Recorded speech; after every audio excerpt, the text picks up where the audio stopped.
আমরা যখন এংজাইটি বা ডিপ্রেশনের মধ্যে থাকি আমাদের কিন্তু নানা ধরনের সমস্যা হয়। যেমন ধরো আমরা খেতে পারি না, আমাদের মন খারাপ থাকে, আমাদের শরীর দুর্বল হয়ে যায়। তারপরে ধরো বাইরে যেতে ভয় লাগে, সবসময় একটা ভয় ভয় লাগে, বুক ধড়ফড় করে, মাথার মধ্যে নানা ধরনের সমস্যা হয়। এছাড়াও এত এত সমস্যা হয় যেগুলো আমরা গুণে পারবো না, অনেক অনেক সমস্যা হয়। আর সবথেকে বড় সমস্যা যেটা হয় সেটা হয় আমাদের চিন্তা আসে। আর যে চিন্তাগুলোকে আমরা মানে বন্ধ করার চেষ্টা করি, যেটা আমাদের সবচেয়ে বড় ভুল।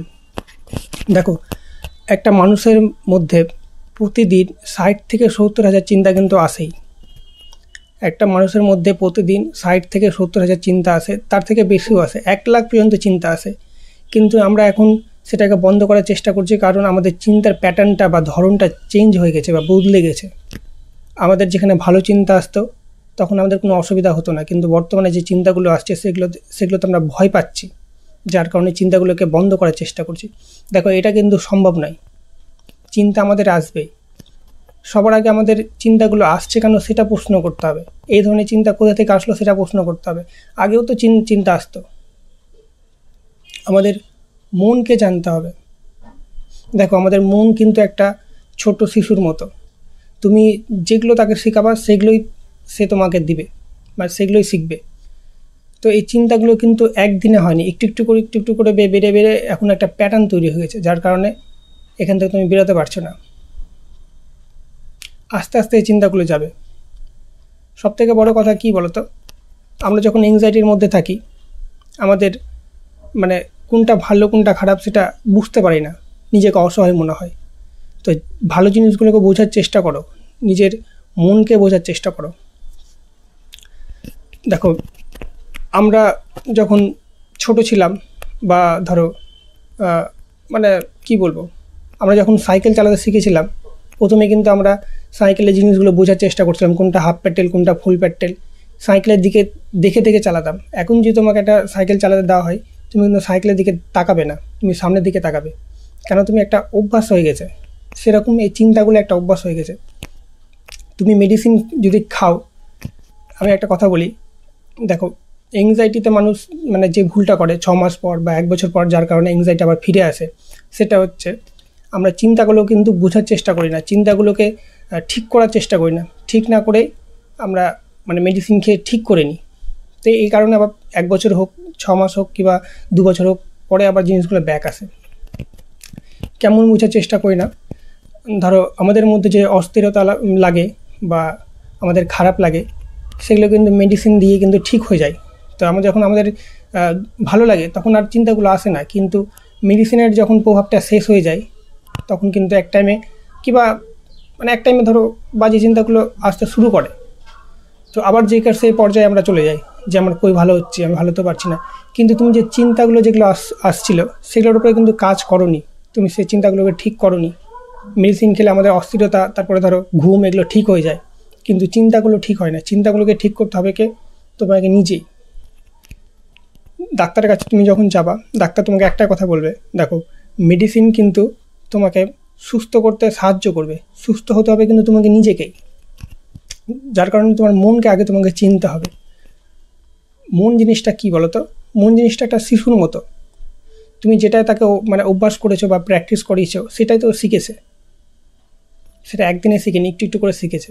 এবার তোমাকে ভালো জিনিস দিয়েছে, মানে ভালো জিনিস বলে কিংবা ভালো জিনিস করে সেটাকে বের করতে হবে চিন্তাগুলোকে, খারাপ চিন্তাগুলোকে। যখন তোমার একটা বাজে চিন্তা আসছে, ধরো আমি মরে যাব, তোমাকে নিজে নিজে প্রশ্ন করতে হবে, কেন মরবো, আমি কেন মরবো, আর মরে যাওয়ার কারণ কি, এরকম প্রশ্ন করতে হবে। দেখবা একটু একটু একটু একটু করতে করতে করতে 6 মাস পর দেখবা এই চিন্তাগুলো আর আসবে না, তোমার নিজেরই হাসি পাবে যেই চিন্তাগুলো আমার আসতো। তোমার বাইরে যেতে ভয় করছে, হয়তো ভাবছো আমার বাইরে গেলে আমার কিছু একটা হয়ে যাবে, একটু একটু করে যাও, নিজেকে নিজে প্রশ্ন করো যে কেন বাইরে গেলে আমার কী ক্ষতি হবে। আমি যেই দেখি, যেয়ে তারপর দেখি সেখানে কী আমার ক্ষতি হয়। এরকম করে একটু একটু করে তোমাকে যেতে হবে। তোমাকে একটা কথা বলি, যারা ধরো মদ খায় তাদের তুমি যদি বলো যে মদ খাওয়া ছেড়ে দাও, সে মদ খাওয়া ছাড়তে পারবে না, কারণ তার অভ্যাস। তেমন আমাদেরও এই চিন্তাগুলো একটা অভ্যাসে পরিণত হয়েছে, যার কারণে আমরা বেরোতে পারছি না। তো যারা মদ খায় তাদের দেখবা ডাক্তার দেখিয়ে বা মেডিসিন খেয়ে আস্তে আস্তে অল্প অল্প করতে করতে ঠিক হয়ে যায়, বা হোমে দিয়ে দেয়। হোমে দেওয়ার পর তারা কি করে, তারা তো তাদের অভ্যাস থেকে মানে হোমে যাওয়া মাত্র কি তাদেরকে মদ ছাড়ানো হয়, মদ দেওয়া হয়, কিন্তু একটু একটু করে দিয়ে দিয়ে মদ ছাড়ানো হয়। একটু একটু করে। তো সেরকম চিন্তাগুলো, তোমার চিন্তাগুলো আসছে, সেগুলোকে ভালো চিন্তা দাও। এটাকে সিবিটি বলে। যাদের মানে টাকা আছে ডাক্তার দেখাও, তারপর ধরো কাউন্সেলিং করাও, গাইড নাও, তার সাথে সাথে চিন্তাগুলো বদলানোর চেষ্টা করো। চিন্তাগুলো বদলে গেলে তোমার মানে কিছুই হবে না। এগুলো পরবর্তীকালে তোমার হাসি পাবে যে আমি এগুলো চিন্তা করতাম। আর যাদের টাকা নেই, ধরো ওষুধ খেতে পারছো না, কাউন্সেলিং করতে পারছো না, গাইড নিতে পারছো না, তারা নিজে যখনই চিন্তা আসবে নিজেকে বোঝাও যে এই চিন্তাগুলো আমার ভুল চিন্তা, এই চিন্তাগুলো করা আমার তো কোনো দরকার নেই। তাহলে দেখবা একটু একটু করতে করতে তুমি সুস্থ হয়ে যাবে। নিজের মনকে যদি চিনে যাও বা মনকে তুমি বুঝাও, তাহলে কিন্তু তোমার মানে কি বলবো, আলাদা একটা সাহস আসবে। এংজাইটি মানে কি বলো তো, আমাদের খারাপ স্বভাব বা খারাপ ডিসিপ্লিনের জন্য এরকম হয়েছে। বেশি না, তুমি 6 মাস তোমার এংজাইটির উপরে কাজ করো। তুমি প্রত্যেক দিন 9টা থেকে 10টার মধ্যে ঘুমাও। প্রত্যেক দিন একটা দিন বাদ দেওয়া যাবে না। প্রত্যেক দিন 5টা থেকে 6টার মধ্যে ঘুম থেকে উঠো, 1 ঘন্টা ব্যায়াম করো। 1 ঘন্টা ব্যায়াম করো, তারপরে একটা রুটিন মেনে চলো, মোবাইল কম ঘাটো, ভালো জিনিস করার চেষ্টা করো। তারপরে 6 মাস পর তুমি যদি সুস্থ না হও, তুমি আমার এই ভিডিওতে এসে আমাকে গালাগালি করতে পারো। 6 মাস করে দেখো, 6 মাস। অনেক তো কষ্ট করলে, অনেক কষ্ট পেলে 6 মাস করে দেখো। আমাদের খারাপ স্বভাবের জন্য, আমাদের মানে বাজে ডিসিপ্লিনের জন্য আমাদের এংজাইটি হয়। আমরা ফোন ঘাটা চাই না, রাত্রেবেলা রাত জেগে ফোন দেখি আর বলি ঘুম কেন আসছে না। সেটা আস্তে আস্তে পরিবর্তন করতে হবে। 9টা থেকে 10টার মধ্যে তোমাকে ঘুমাতে হবে, প্রত্যেক দিন ঘুমাতে হবে এই টাইমে। ঘুমাতে যাওয়ার 1 ঘন্টা আগে তোমাকে ফোন ছাড়তে হবে। প্রত্যেক দিন, একটা দিন বাকি দেওয়া যাবে না।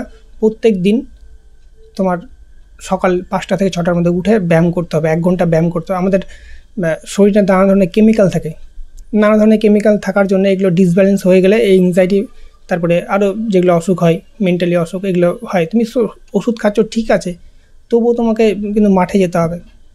ব্যায়াম করো, যোগা করো, প্রাণায়াম করো, মাঠে যাও, সুস্থ তুমি একদমই হয়ে যাবে। তোমাকে জিনিসগুলো বুঝতে হবে, মনকে বুঝতে হবে, মনকে বুঝাতে হবে। তোমার ঘুমের জন্য অস্বাভাবিক লাগবে, মনে হবে চারিদিকটা কেমন, ভালো লাগছে না, মরে যাই, নানা ধরনের চিন্তা আসবে। এগুলো সব ঘুমের জন্য হয়। নিজেকে চিনতে পারবে না, কাল্পনিক লাগবে, বুক ধড়ফড় করবে, মাথা ঘুরবে, খাবার হজম হবে না, এমনকি তুমি বিছানা থেকে উঠতে পারবে না, দাঁড়াতে পারবে না। এগুলো কেন হচ্ছে? সেগুলো তো নিজেকে আগে প্রশ্ন করো। শুধু ডাক্তার কাছে যেয়ে বলছো আমার এটা হচ্ছে, ওটা হচ্ছে, এটা হচ্ছে, এগুলো কেন হচ্ছে সেটা নিজেকে প্রশ্ন করো, নিজে থেকে উত্তর খোঁজার চেষ্টা করো। তুমি এখান থেকে বেরাতে পারবে।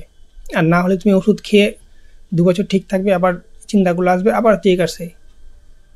তোমাকে নিজে বুঝতে হবে, নিজের মনকে বুঝতে হবে। মনকে চিনে গেলে, তুমি মনকে কন্ট্রোল করতে পারলে, তুমি মানে কি বলবো, তুমি যেখানে যাবে সেখানে তুমি সফল হবে। মনকে কন্ট্রোল করতে হবে। তোমার যখন ভালো লাগছে না, তুমি মাস্টারবেশন করে দিচ্ছ, হস্তমোধন করে দিচ্ছ, এগুলো বাজে কাজ। এগুলো বাজে কাজ, এগুলো বন্ধ করো। তোমার রাত জেগে মোবাইল ঘাটা বন্ধ করো, তুমি সফল হবে। আর যখন এংজাইটি থেকে বেরিয়ে আসবে, তুমি দেখবে তোমার থেকে সাহসী মানুষ কেউ হবে না। আলাদা একটা সাহস চলে আসবে নিজের মধ্যে, আলাদা একটা কনফিডেন্স চলে আসবে, আলাদা ব্যক্তিত্ব চলে আসবে নিজের মধ্যে। নিজের মনকে চেনার চেষ্টা করো। আর তোমাদের কি প্রবলেম হচ্ছে সেগুলো আমাকে কমেন্টে বলো, আমি সেই অনুযায়ী ভিডিও বানানোর চেষ্টা করব। ঠিক আছে, দেখা হচ্ছে পরের ভিডিওতে। ভালো থাকো, সুস্থ থাকো।